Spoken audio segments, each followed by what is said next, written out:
Well, hey guys, thanks for joining me again and sticking with me as we talk about Lyndon Johnson. So, talked about the election of 64.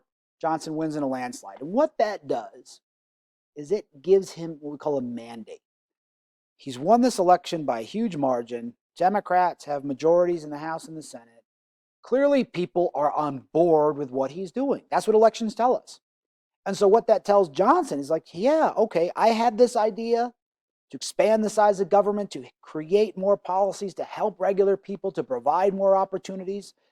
And I think that the federal government should be the tool that we use to help those people. And the people agree. 60% of the people voted for me. And so, well, he does just that. He had already talked about poverty, but now what he says is like, look, we're going to create, and this is the nickname for his legislative plan, the Great Society. We don't do that as much anymore. I don't know why we don't have the New Frontier and Fair Deal and New Deal and Great Society. We don't give names to them like we used to. Anyway, but he says, and as you can see here, his blueprint. This is what we're going to do. We're going to use federal government. We're going to spend a lot of money, and we're going to increase the size of the government to help people. And this is what we could say the most ambitious, biggest change to our system since the New Deal. So really kind of think of it as a massive extension of what the New Deal was already doing under FDR. And I thought it'd be good to kind of revisit just really quick how he's able to do this stuff. Yes, it's about the election. Yes, it's about people understanding that there's these real problems. But we come down once again to the treatment. This is a unique president that understands how things work in the House and the Senate. Has a unique way of talking to them. So I thought I'd shown you those pictures before, but just kind of get our back into our memory again. This cool little video clip. It's really more of an audio clip of him talking to a member of Congress to try to get something done.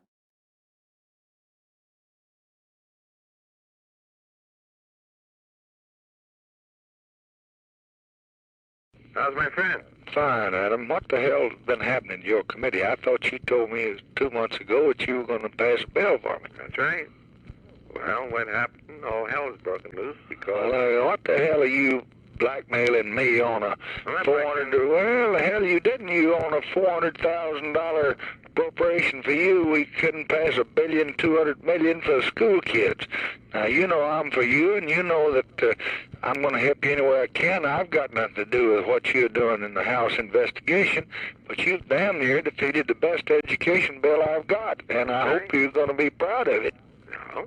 Now, do you know in your Appalachia bill that there is... Well, Appalachia ain't got a damn thing to do with you. If you handle your committee and let us handle the other one. Yeah, but there's a clause in there, Mr. President. There's a clause been in there all the time, and if you're gonna let Ayers and Edith Green lead you off the reservation, well, then I ran for nothing last year with 15 million votes. If you're gonna tie up this Congress and screw it up, what you've done for 3 weeks by running off till you get 400,000 appropriation. Well, we never can get anywhere. And you defeat this, and you hold it up, and you delay it, and you get us in this kind of shape. Well, we can't pass anything, and that's all right. But I think you'll be the hell of a bunch of your liberal Democrats. And I'm going to be here. It's not going to bother me. But I just sure thought I had better leadership on that committee than what I've got without even talking. Well, And I'm awfully disappointed in it. Just very disappointed. now, Mr. President, don't you think I was entitled to the money? No, I don't think you're entitled to a damn thing that you did. I think you told me and looked me straight in the eye and said, I'll report this bill and I'll get it on the floor, and you didn't do March it. 1st.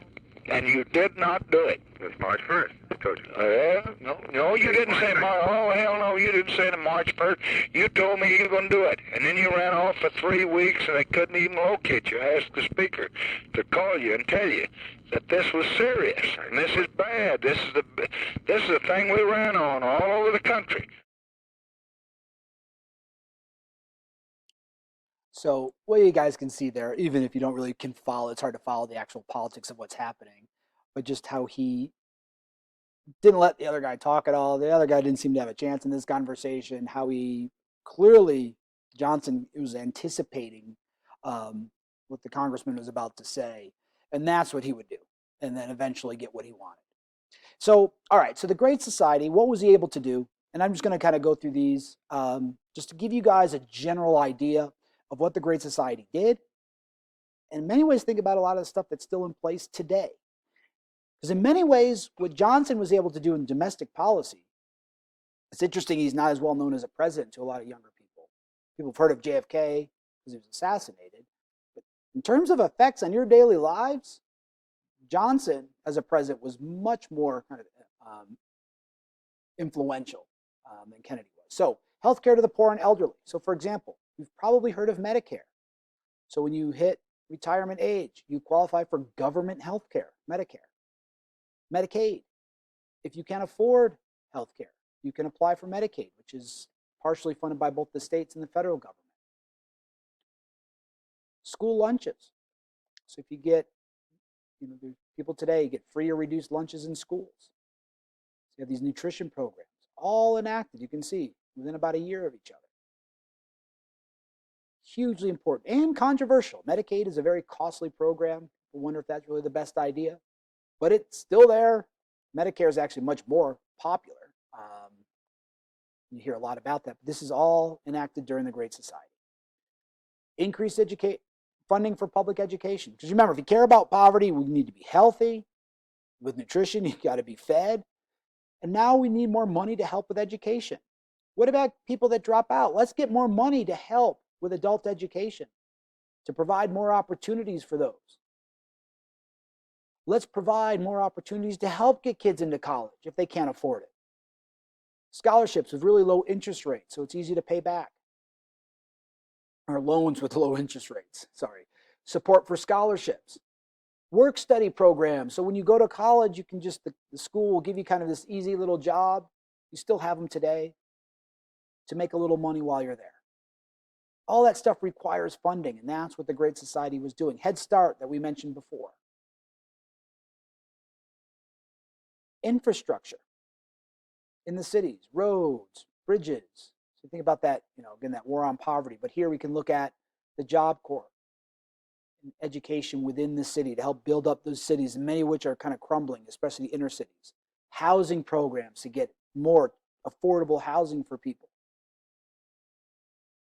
And then other areas, whether to revitalize kind of areas that are kind of fallen by the wayside. Tons, billions of dollars, federal dollars flowing into cities to try to build them up. And then you can see environmental protections, consumer protections. So Clean Air Act, Water Quality Act. And by the way, a lot of these laws that you see here have been added on over time. Clean Air Act is an example. There's other ones that were a little bit later. But again, create some standards to say, okay, when you're a municipality and you're providing water for your residents, there's got to be some certain standards about what can be in that water, what's going out, what factories are spewing out. Help to create safer highways. Fair packaging and labels. So you think about your nutrition labels. This is the beginning of that, to make sure we know exactly what's going in all of our products, to make sure the packaging is fair. Meaning, if you buy something that's low fat, it really is low fat and meets a standard that says, okay, you can't call yourself low fat unless you're this. So what you guys can see here, and also there's immigration reform that they don't have on here. Makes it easier for people to come into the country. The Great Society just does this host, huge variety of issues, just a massive expansion of what our federal government does. And so when we think about, to conclude here, about assessing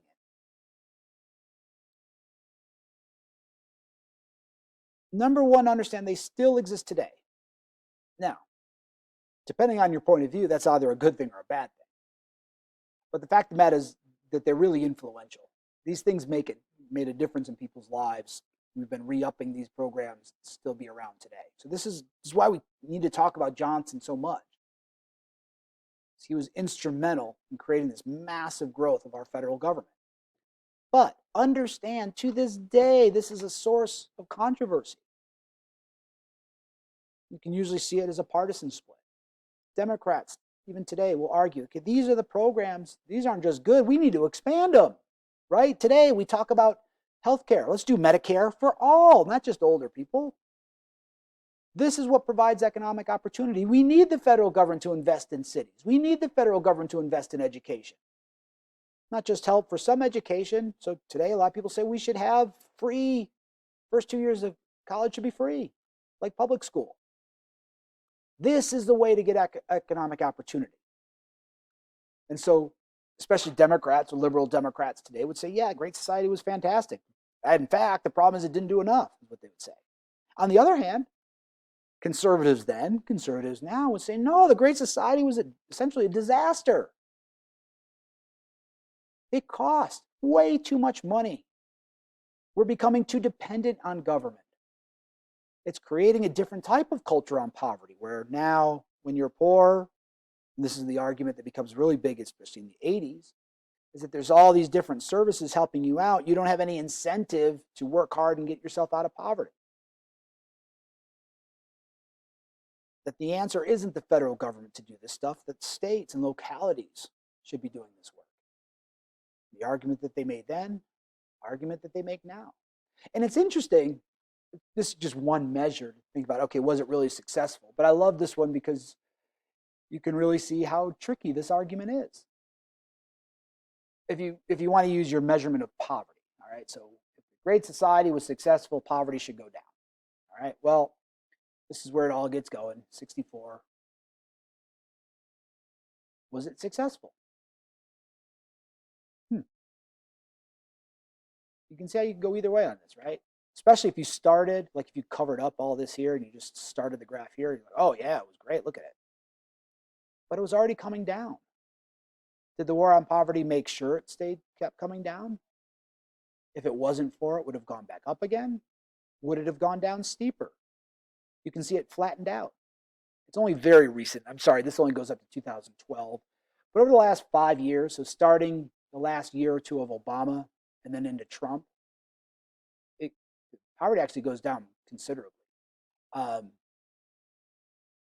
So you think here, well, it's kind of flat. So maybe the war on poverty didn't do that much because you would think it should keep coming down. Maybe if we didn't have this, so if the conservatives were right or are right, we need to cut away some of these programs, maybe it would go down. Or if it didn't exist, maybe it'd be way up here. And this is the stuff we argue about, guys. But I kind of wanted to show you that graph to kind of get that idea. So finally, guys, the last point I want to make, and I don't think I made this bullet very clear, but the last point I want to make with you guys here is that Johnson as president, what he cared about was domestic policy. What he really drove him was this idea of, trying to create more equal opportunity for everybody, get people out of poverty, let people live comfortable lives. But as president, obviously, you can't be focused on just this one thing. And that's ultimately what's going to be really damaging to Johnson in his reputation and the ultimate success of the Great Society was the Vietnam War, which we'll talk about in a little bit. Vietnam War, which he inherited. The problem in Vietnam goes back all the way to the 50s. But it really starts to accelerate in 64, 65. And again, and so demands much more of his attention. The cost of it goes up. Public opinion is no longer focused on poverty and the issues that led to the Great Society. Public opinion is focused on Vietnam. And you could argue because of that, that made it much more difficult for him to do exactly what he wanted to do with the Great Society because he didn't have the attention, he didn't have the public support, and he didn't have the money to do maybe what he wanted to do to maybe make it more successful. But to understand that there was that real split, I'll just leave you with this picture here, just kind of Johnson towards the end. I just like this picture because he just looks exhausted. Because he's going to be having a real tough time towards the end. That we'll talk about a little bit later. But anyway, guys, thank you guys for sticking with me as we talked about the Great Society. That ends this lecture here. This will be the last part. So thank you very much. And yeah, have a good one.